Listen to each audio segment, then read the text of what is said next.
Eh ben, bonsoir à tous. Et puis, merci d'être là. Il est tard. Mais non, mais si je bloque le son, j'entends rien. Nous, on vous entend bien. Hein, c'est nickel.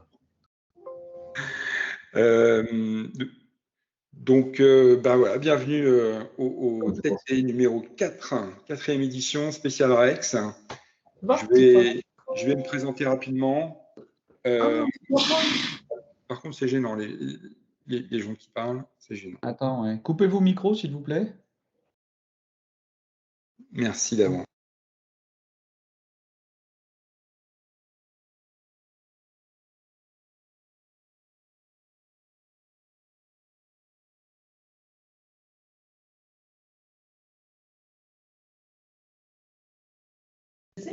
Renaud, tu as ton micro coupé.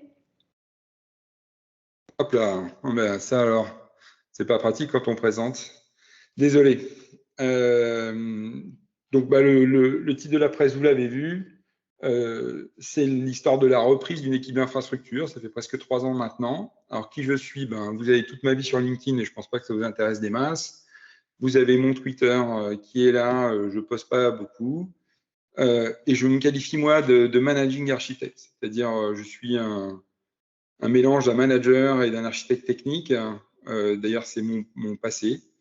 Et je suis maintenant donc responsable d'une équipe d'infrastructure. Et juste avant, j'étais responsable d'une équipe de dev dans des métiers d'infrastructure, puisque j'ai développé une plateforme de containers as a service qui a bien prospéré et qui d'ailleurs fonctionne toujours et dont je suis très fier. Donc, grosso modo, je vais vous raconter la transformation vers l'agilité en gardant une philosophie DevOps d'une équipe d'infrastructure. Alors, on a transformé quoi et pourquoi? Le modèle opérationnel, c'est-à-dire tout ce qui va permettre de produire de la valeur, un peu le fonctionnement de l'usine, grosso modo. Comment est-ce qu'on a essayé collectivement d'y mettre de la valeur et puis du sens? Et puis pourquoi? Parce que le sens, c'est nécessaire pour travailler. En tout cas, moi, le matin, quand je me lève, si je ne sais pas pourquoi je me lève, j'ai surtout envie de rester couché, en fait. Transformer comment et puis avec quels outils?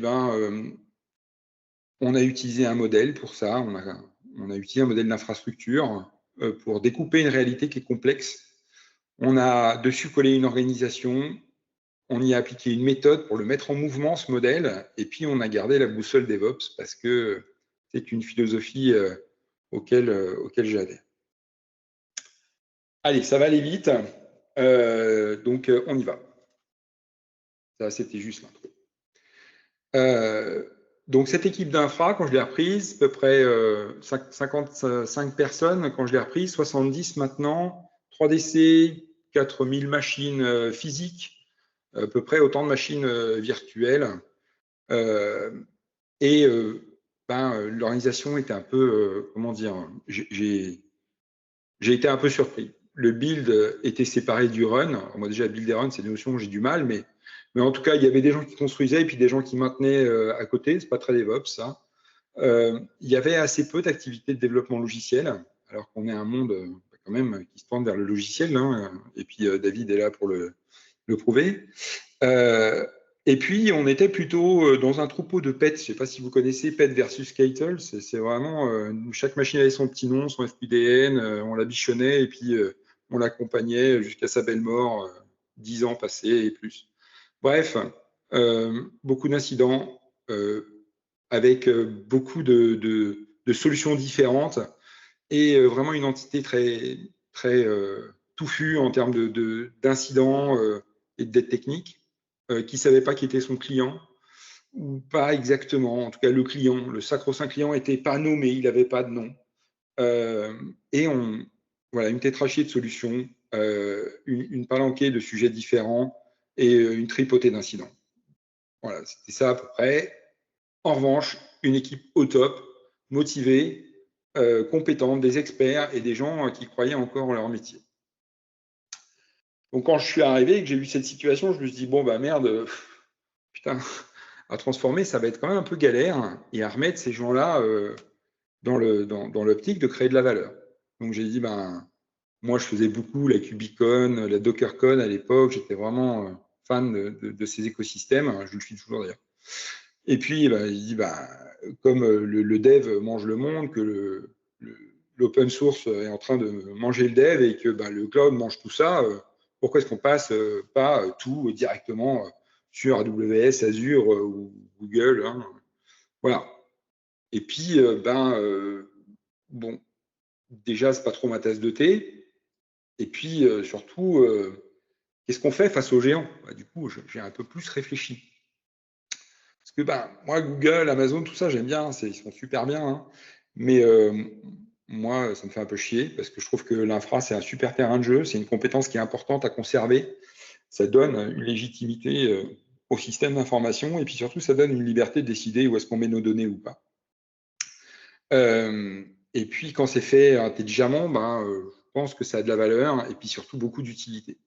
Et puis, cette liberté, cette marge de manœuvre qu'on a quand on conserve un peu d'infra, ça ne veut pas dire qu'on ne l'aurait pas chez Google ou chez Amazon, mais on perd de la latitude. Et puis surtout, on va travailler avec des gens qui ne jouent pas vraiment le jeu, de la solidarité et qui ne sont pas des acteurs coopératifs de l'économie numérique. Moi, je ne dis pas digital, je dis numérique. Donc, je pense qu'il y a évidemment un intérêt à les utiliser parce qu'il y a des use cases où ils sont juste imbattables et c'est comme si on essayait de reconstruire une voiture tous les jours. Hein. Donc, il y a des voitures en grand public qui sont très bien et qu'il faut acheter.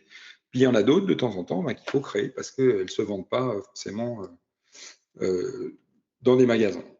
Mais surtout, je me suis dit, mince, j'ai une belle équipe, il faut la faire travailler et il faut montrer qu'on peut utiliser du cloud public, on peut aller chercher de la VM, des algorithmes de data chez Google, de la VM chez AWS, etc. Ils ont tous des avantages, mais qu'on a encore un positionnement à défendre avec de l'infra à la maison qui est économiquement viable et rentable. Donc du coup, j'ai vraiment bien réfléchi, puis là, je me suis dit, bon, comment j'y vais et comment je transforme pour que on ait une réalité opérationnelle, on ait une réalité économique, on ait de la valeur et on délivre. Parce que on délivre de l'infra, du data center, du serveur, du stockage, du réseau, de la virtualisation. Et donc je me suis dit, première chose à faire, DevOps, je vais changer la culture. Parce que la culture, c'est ce qui fait que on va se comprendre, c'est ce qui fait qu'on va coopérer, c'est ce qui fait qu'on va produire de la valeur ensemble et qu'on va y trouver un sens. Et puis, on ne change pas une culture comme on change une roue de vélo. C'est une présentation que j'ai vue un jour à l'Agile Day à Lille, qu'on trouve sur YouTube d'un monsieur dont j'ai oublié le nom et dont je m'excuse, mais qui a fait une super présentation sur c'est quoi la culture. Du coup, je me suis vraiment emparé de ça. Et j'ai dit, voilà, première présentation que j'ai faite dans mon équipe de 70 personnes, c'est le contexte, c'est celui-là. C'est-à-dire qu'on est une chieur de mouche dans Orange, on est tout petit. Notre monde est volatile, incertain, complexe, ambigu. Il y a plein de menaces parce qu'il y a Orange qui passe un contrat avec Google et qui utilise AWS. Il faut faire quelque chose. Donc, je leur ai dit, si on ne fait rien, c'est sûr qu'on va avoir à faire face à plein de menaces. Mais en fait, il faut tourner ces menaces en opportunités et se dire, on va trouver un moyen de se positionner pour compléter les offres de valeur de ces gens-là. Et du coup, je leur ai donné des objectifs en disant, évidemment, un peu ambitieux. Et j'ai dit, de toutes les manières, ce que je vous promets, c'est qu'on va mettre l'humain en premier et on va apprendre à coopérer, pas à collaborer, à coopérer, c'est-à-dire à produire ensemble la même valeur. Et oui, PNS, bravo. La même valeur au même moment et sans y trouver avantage forcément. C'est-à-dire vraiment en étant désintéressé sur l'acte de coopération. On vise la gentillesse et pas la bienveillance. On vise le pragmatisme et le bon sens paysan en premier, les décisions simples et rationnelles. Et puis surtout, on vise l'infra as code, David, et des clients, des vrais, pas le client m'a dit que, où on va faire parce que le client le veut. Non, non, le client, il a un nom, on sait où il est, on sait lui demander de l'aide s'il veut vraiment avoir son service, on peut lui demander des compromis, on peut négocier avec lui. Bref, c'est quelqu'un, ce client, et c'est pas juste une entité éthérée. Et donc, voilà comment on est parti. Donc, j'ai nommé les clients. Donc, mes premiers clients, ce sont les orchestrateurs, la virtualisation, le container as a service, les clusters Kubernetes qu'on est en train de sortir pour remplacer nos vieilles offres de container as a service, les gros clusters ELK pour le dashboarding, les gros clusters PNS, Cassandra. PNS, c'est un produit Orange chez nous qui utilise plusieurs centaines de machines dans chacun des data centers pour servir une base de données as a service. Et puis, il faut aller chercher des nouveaux use cases et de la data. Parce que si on ne fait pas de data, on est has-been, quoi. Bref, on est là pour donner du sens. Et on dit, OK, on se positionne sur un marketing qui est clair. On va pas concurrencer les gros offreurs comme Amazon, GCP sur leurs offres grand public. On va essayer de trouver un use case économique qui nous positionne, en l'occurrence plutôt du HPC, du High Performance Computing, Low Latency, High Throughput, bref, très rapide, très volumineux et très cher quand on va dans le cloud, parce que quand on cherche des temps de latence inférieurs à la milliseconde, voire de temps en temps qui se rapprochent plutôt de la dizaine de microsecondes, aller dans le cloud, c'est compliqué, parce qu'il faut vraiment investir énormément. Donc je me suis dit, voilà, on a un marché de niche, on va servir les applications très performantes de Orange, et puis on avait déjà des compétences HPC, on a un modèle, on a des compétences, on a un positionnement marketing, on y va. Du coup, très compliqué de dire au réseau, mais quel est ton client réseau? Toi, stockage, quel est ton client? Est-ce que c'est la machine? Est-ce que c'est l'application? Est-ce que, sans découper vraiment finement un certain nombre de produits et services, on est confronté à la complexité de la réalité.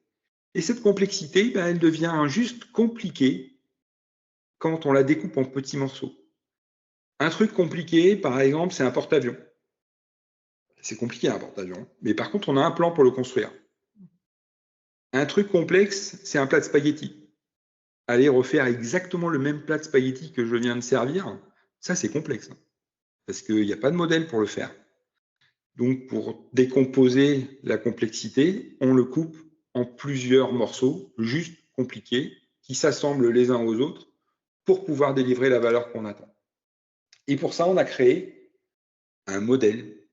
Alors, je ne vais pas vous l'expliquer parce que je n'ai pas le temps, mais en fait, ce modèle, c'est la représentation d'un modèle de service orienté infrastructure, où on retrouve les grandes fonctions du IaaS, le network, le compute, le storage. J'y ai rajouté le facilities management, l'hébergement physique, puisqu'il faut quand même gérer les salles. Et puis, on l'a découpé en couches, parce que moi, je suis informaticien, donc je découpe tout en couches. Et puis, je me dis, chacun des services va servir de la couche supérieure ou collaborer avec un élément du même niveau de couche pour fournir une valeur supplémentaire pour jusqu'à servir des clients. À gauche et à droite, on y voit des services transverses que j'ai appelé opérations. Le monsieur qui a créé ce modèle-là et qui s'appelle Jean-Christophe Ferry et qui travaille et qui a fondé une société qui s'appelle Enioka, il dit tous les services d'opération s'appliquent à chacun des services dans chacune des cases. Et les services projets sont là pour faire avancer les versions de chacune des cases qui sont elles-mêmes des produits ou des services. Si vous voulez un cours là-dessus, je referai une presse que sur de la modélisation, mais ce n'est pas l'objet de la presse. Une fois qu'on a un beau modèle, on a essayé de représenter du mieux possible une réalité, on va créer une organisation là-dessus. Parce que l'organisation, ce n'est pas une finalité, ce n'est pas l'objectif, c'est juste un moyen pour permettre aux gens de connaître leur degré de responsabilité, leur périmètre, de ne pas se taper sur la gueule à chaque fois qu'ils discutent d'un sujet qui est à droite ou à gauche, mais bien de le séparer. Ça n'empêche pas de travailler sur tous les sujets, mais à un instant donné, il n'y a qu'une seule personne qui en est responsable. Ça permet donc de gérer les responsabilités, ça permet de mieux gérer les projets, et puis surtout, ça permet de changer cette organisation quand le modèle de service lui-même évolue. Et il faut habituer les gens à changer, parce que sinon, ils ne comprennent plus les changements, ou ils n'en voient plus l'intérêt, ou ils n'en voient qu'une menace et pas une amélioration potentielle de leur méthode de production. Donc, du coup, j'ai collé une organisation sur ce modèle en disant, vous vous occupez de ça. Alors, il y a une organisation qui n'est pas pile poil, hein. Elle n'est pas toute nickel, découpée au cordeau, elle est un peu de... Elle est assemblée avec ce que j'avais à l'époque comme organisation, mais en tout cas, elle se met en place. Et puis, elle se staffe. Alors, on est évidemment pas assez pour faire tout ce qu'on a à faire, parce que 70 pour gérer toute une infrastructure, quand on n'a pas la puissance de feu d'un Google ou d'un Amazon, c'est pas si facile que ça, mais je suppose que vous avez certainement été confronté à des problèmes réseau, parce que on sait très bien quand il y a un problème que c'est toujours la faute du réseau. Mais voilà, ça demande des gens, ça demande du matériel, ça demande énormément de tâches répétitives et on va dire régulières, de mise à jour, de mise en conformité, de patch. Le patch management est une énorme activité dans toute l'IT, mais alors spécifiquement dans l'infra, les firmware, les kernels, les BIOS, les que sais-je. Et donc voilà, j'ai collé, enfin on a collé, parce que j'ai pas été tout seul hein, quand même, sur ce modèle une organisation. On a des services projets et on va essayer de faire un petit catalogue de services parce que ce modèle-là, ce n'est pas un modèle qui est consommable par le client, c'est un modèle qui sert à simplifier la complexité de la réalité et à pouvoir s'organiser pour pouvoir produire la valeur morceau par morceau. Mais il faut quand même créer un catalogue de services parce que c'est ce qui va donner l'information au client qui consomme, puis surtout une interface pour le consommer. Parce que sans interface, on n'a pas de service. Donc, on a créé un petit machin, bon, qui est tout moche. Hein. C'est une appli qu'on a poussée sur Code Fonderie, qu'un dev chez nous a créé assez rapidement et a déployé rapidement, puisque sur un pass. Et on en a fait une première ébauche, alors qui n'est pas topissime et qui n'est pas une marketplace. C'est juste un catalogue qui donne de l'information sur qui fait quoi et qui délivre quoi. Si je veux m'abonner à un service de stockage, qu'est-ce que j'ai? Si je veux du compute, qu'est-ce que j'ai? Quels sont les types de machines qu'on délivre?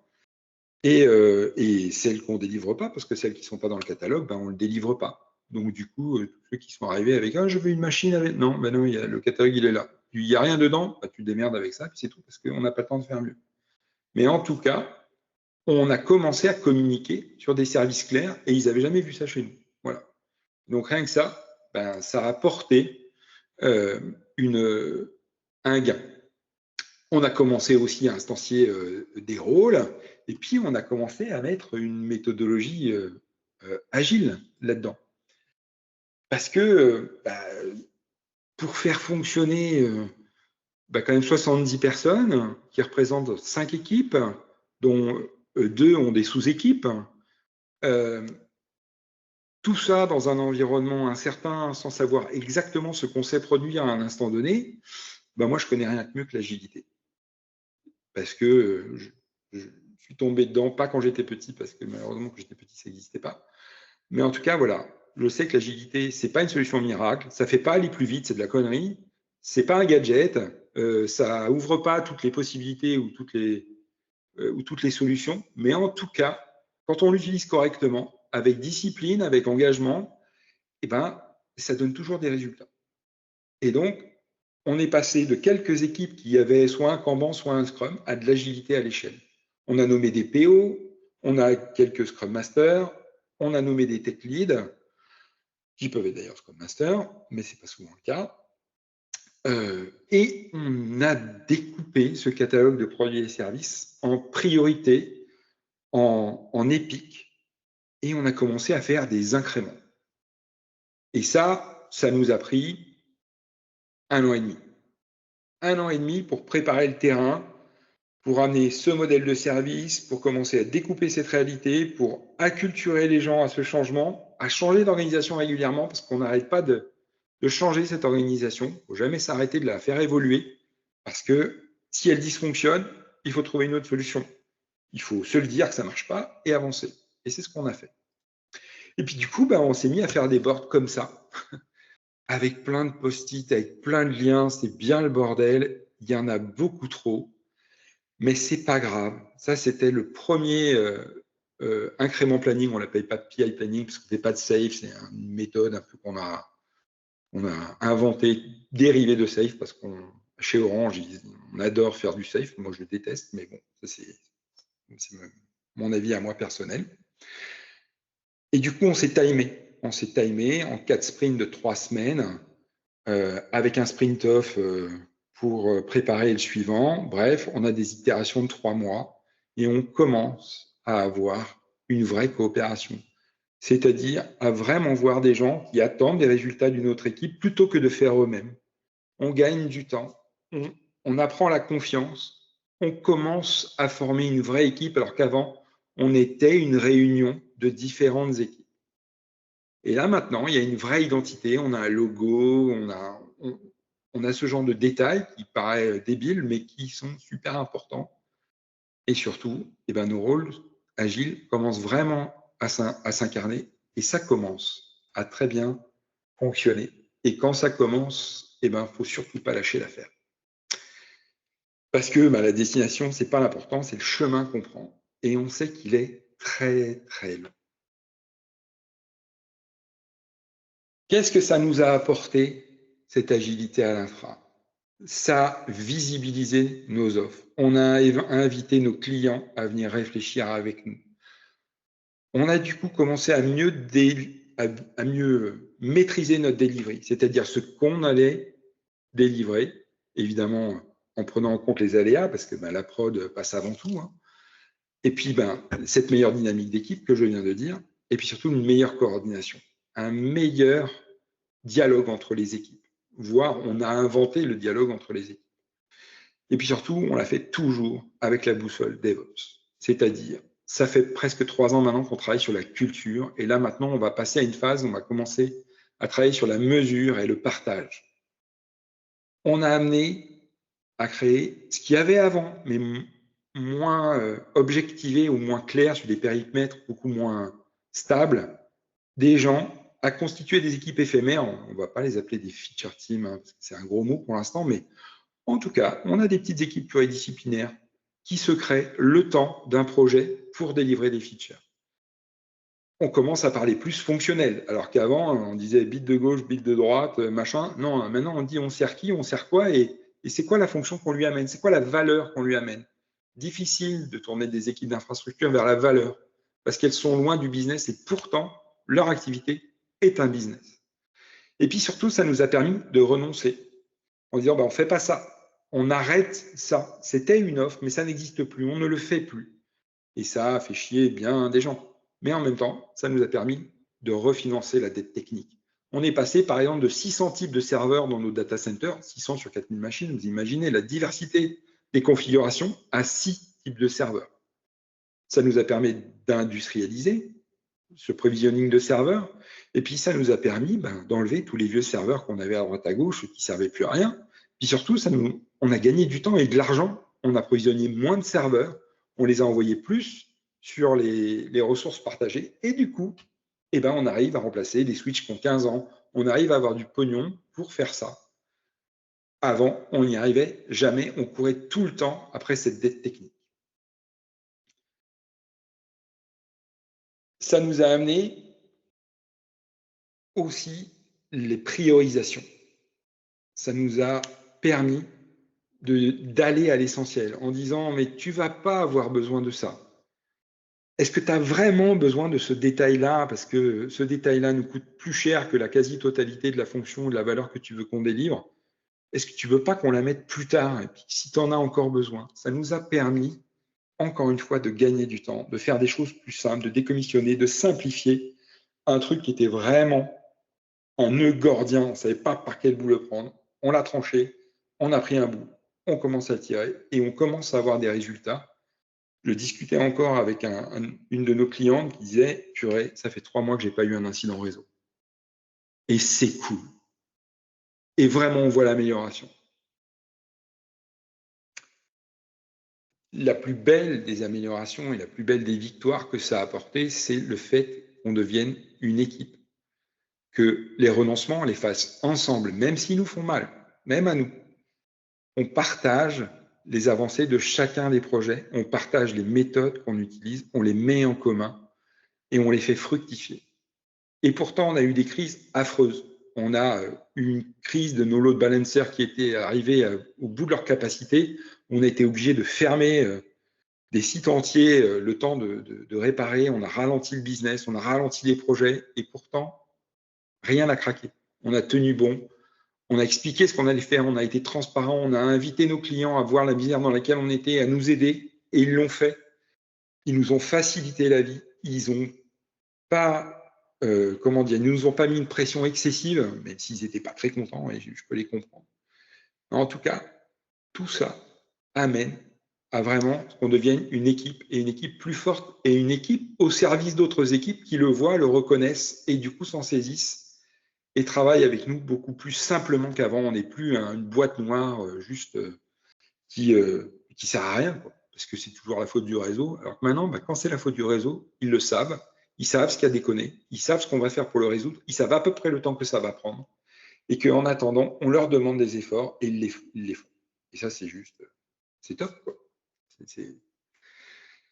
Évidemment, ça ne s'est pas fait dans la joie et dans la bonne humeur, hein, tout le temps. Il a fallu prendre des décisions compliquées. Le plus gros problème, c'est les ressources. C'est-à-dire qu'on a des services critiques où j'ai même pas un ETP. Donc, quand le mec il part en vacances, on prie. Parce que si jamais on a un incident, on est obligé de le réveiller en pleine nuit sur une plage grecque, quoi. Bon, on le fait pas, mais on se démerde. Mais c'est horrible. Et puis surtout, les budgets que ça occasionne, parce que l'infra, c'est cher. Quand on achète des machines qui valent 10, 12, 15 000 euros, des switches, des cœurs, même des câbles qui valent très très cher, hein, plusieurs centaines d'euros le mètre des fois sur certains types de câbles.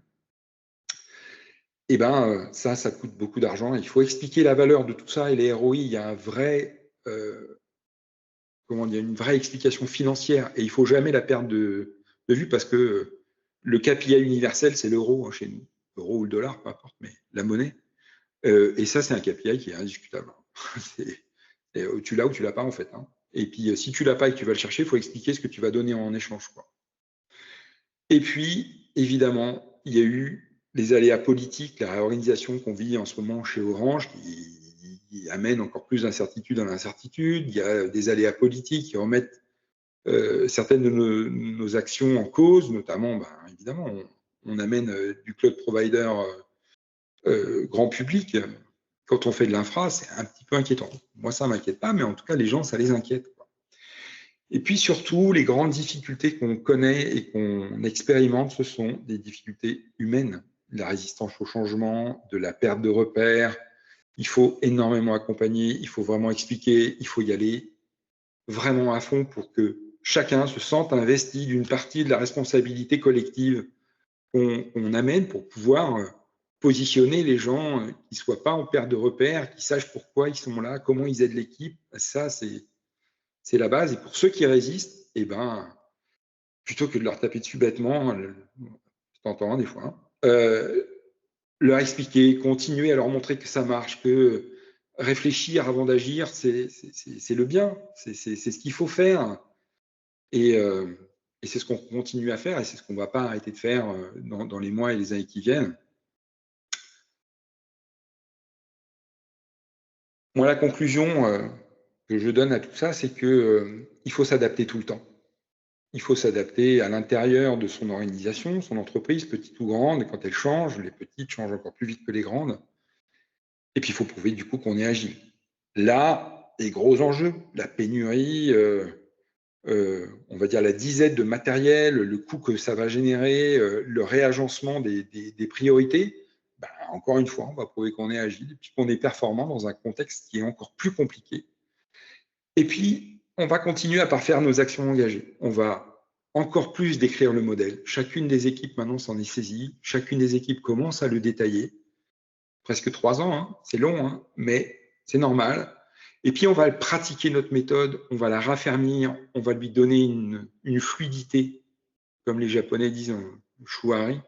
C'est le travailler encore et encore pour qu'elle soit bien assimilée et que la culture soit complètement rentrée dans l'ADN de cette équipe d'infra. On va continuer à développer ce catalogue de services et en faire une marketplace. Et on va continuer à fluidifier pour arriver à nos objectifs de fournir des infras très performantes, surtout basées Metal as a Service, bare metal, avec de grosses capacités, avec des réseaux très performants, aujourd'hui 100 et 400 gigs, avec des technologies très innovantes, avec des risques sur ces technologies. Je ne les ai pas détaillés parce que déjà, j'ai dépassé mon temps.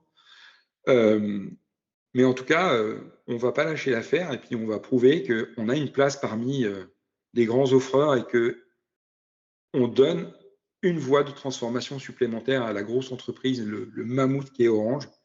Et on espère que ça va faire des petits et qu'on sera là pour vous raconter la suite dans quelques temps. Et voilà, j'ai terminé en 30 minutes, beaucoup dépassé, je suis désolé. Et si vous avez des questions, eh ben, je vous écoute.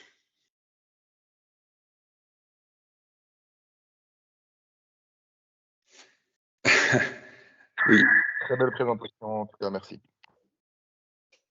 Merci beaucoup, Simon, c'était très intéressant. Merci Renaud. Il y a Simon qui fait une remarque intéressante là.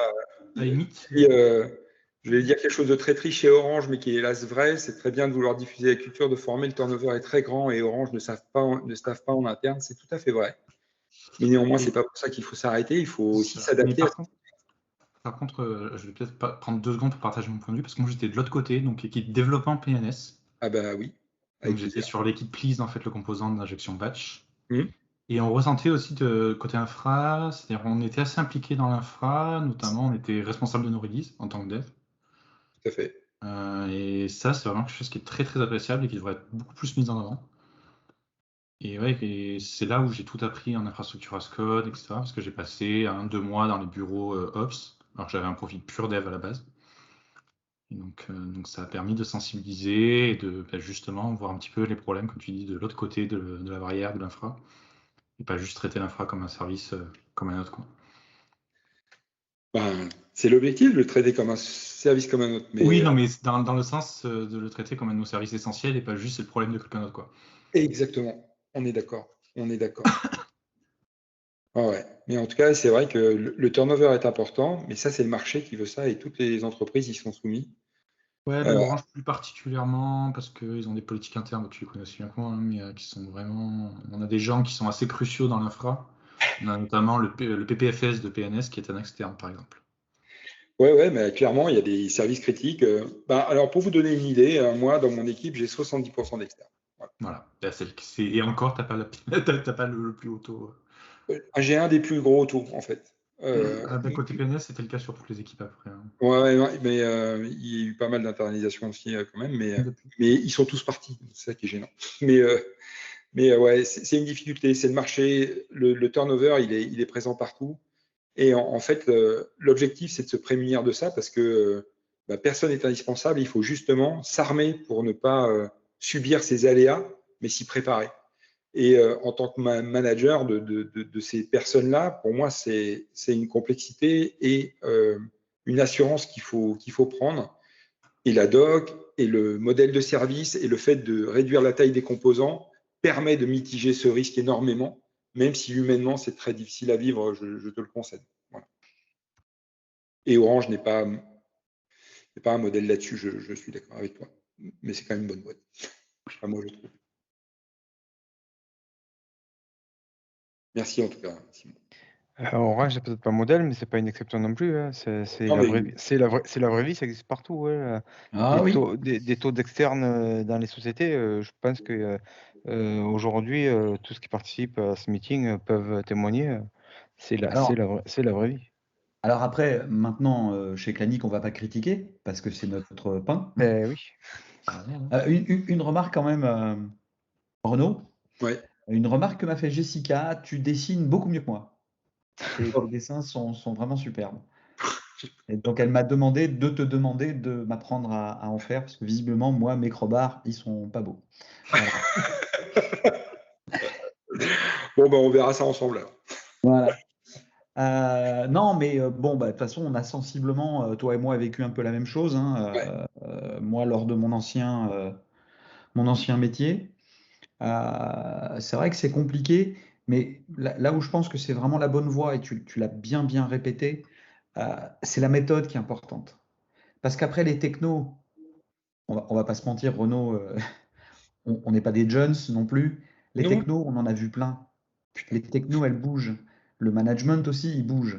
Mais les méthodes et notre métier, on le connaît et on sait le faire évoluer parce que c'est justement, c'est en ça qu'on sait s'adapter.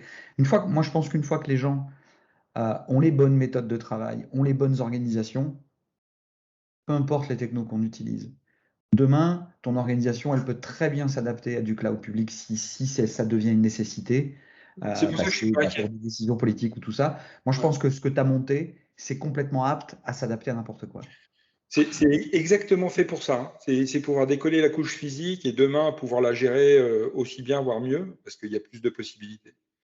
Et tu sais, pour rebondir sur ce que tu dis, moi je dis souvent une chose à mes équipes, c'est vous n'êtes pas ce que vous faites. Vous êtes la manière dont vous le faites. Exactement. Arrêtez d'être émotif vis-à-vis des composants que vous avez créés un jour. Ils sont là pour disparaître. Ils ont un cycle de vie. Ils naissent, ils meurent, et c'est pas grave. Par contre, si vous faites une saloperie pour pouvoir garder votre putain de composant de merde qui fait chier tout le monde, là, vous commettez la grave erreur de ne pas travailler en équipe. Donc, vous êtes la manière et pas ce que vous faites. C'est une des parties les plus importantes, c'est de détacher émotionnellement les gens de ce qu'ils produisent. C'est-à-dire que vous avez des gens qui font de l'infra as code. Moi, ce qui est un petit peu mon petit dada, j'ai passé énormément de temps à expliquer le code que vous créez. On s'en fout, il est jetable.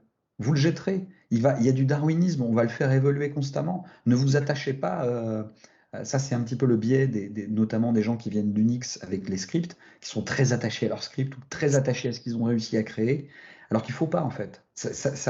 On l'a fait pour un instant T. C'est Quentin Adam qui un jour a dit ça dans un de ses. Quentin Adam de Clever Cloud, qui avait dit ça dans une de ses confs, parce que j'adore ses confs. Moi aussi. J'adorerais qu'ils viennent à un Tech Day. Prenez note. On est des créatifs. Faut pas l'oublier ça. On crée des choses. On est des créatifs. On n'est pas des artistes. C'est ça. Ce qu'on crée, c'est jetable. Ouais. Et ça, c'est hyper important à sensibiliser les gens avec qui on bosse, de leur dire, OK, tu as fait un super script, il sert, peut-être dans 6 mois, on va le jeter. Parce qu'il aura fait sa vie, il aura fait son temps, et il faut le faire évoluer. Tu sais, pour ça, l'agilité, c'est génial parce que ça a été créé par des développeurs. Et puis, il y a marqué à un moment donné refactor, quoi. Donc, fais simple pour pouvoir refaire derrière quelque chose de mieux et de plus simple et de plus maintenable. Donc, et ça, c'est des pratiques de code, tu vois. Par exemple, les reviews, les choses comme ça, dans l'infra, ça marche. Le pair programming ou même le mob programming, on l'a fait chez nous, ça marche du feu de Dieu dans des équipes d'infra qui ne sont pas dev du tout. Et dans les pratiques aussi que j'ai appris chez Orange et qui sont très très intéressantes, c'est la notion de sprint off. Ah oui. On s'en servait pour faire de la planification, mais pas que. On s'en servait beaucoup en fait pour laisser complètement le champ libre aux équipes et ne plus avoir aucune demande business qui nous tombait dessus pendant un gros sprint. Ça permettait aux équipes d'être justement créatives sur tout ce qu'ils voulaient refacto, tout ce qu'ils voulaient, tout ce qui n'était pas du business en fait, qui était demandé par personne, où le ROI est difficile à calculer, difficile à voir, mais qui te pourrissent la vie au quotidien. C'est vrai. Et ça, c'est vraiment quelque chose qui est agréable. Quelque part, c'est de la confiance que tu donnes aux devs pour leur dire bah, faites quelque chose, on sait que ça sera bien, et puis voilà. Quoi. Et ça, pour le coup, c'était vraiment très appréciable, et je trouve que ça marchait plutôt bien. Oui, tout à fait. Ouais, c'est une pratique aussi qu'on a repris chez nous à l'infra, où on fait un sprint dev pour s'organiser, mais aussi pour terminer, fignoler ou refactorer des trucs qu'on a fait à l'arrache. Voilà. Alors, je me permets de sortir de l'ombre. Salut Renaud. Du coup, je fais partie de Délice. Voilà, Alebex. Je suis un collègue. Et du coup, j'ai une petite question parce que forcément, moi, j'ai les mains dans la pâte GCP. Et ça serait de dire, bah, où est-ce que tu pourrais intégrer Délice dans cette infra en fait? Pour toi, où est-ce qu'on se situerait? Ouais. Alors en fait, on est pile poil vraiment. Là, par exemple, pour vous expliquer, Délice, c'est une équipe qui fait de la data. Oui, je ne l'ai pas précisé, pardon. Et qui pour ça utilise GCP. C'est ça. Et donc, il y a une partie de leur workload qui sont faits on-prem et une autre partie qui sont en train de pousser vers GCP. Et le problème, c'est qu'on nous a rajouté à nous cette tâche-là en nous demandant, vas-y, résous-nous le problème de faire du réseau et des accès pour GCP, et on ne m'a pas donné d'argent, typiquement, pour faire ça. Ni de ressources. Et donc, la manière dont je me suis situé, c'est que j'ai repris ma lettre de mission, et ma lettre de mission, c'est gérer les data centers, tout ce qui est hébergé à l'intérieur. Et tu vois, typiquement, ce que vous faites n'est pas hébergé chez moi. Donc, en revanche, ce que j'ai dit, ce que je veux faire, c'est un portail. Et j'ai dit, OK, donnez-moi des ressources, et je crée le composant, et je le maintiens, nécessaire pour que vous accédiez. Et là, il arrive un double phénomène, c'est que c'est le type de composant qui est très difficile à décrire, parce que c'est quand même relativement technique, gérer un VPN, les ACL, etc., l'identité, l'authentification. Donc, comment on se situe? Aujourd'hui, je n'ai pas mission pour sortir de mes data centers. Donc, moi, ma mission, c'est de te fournir la porte d'accès correcte,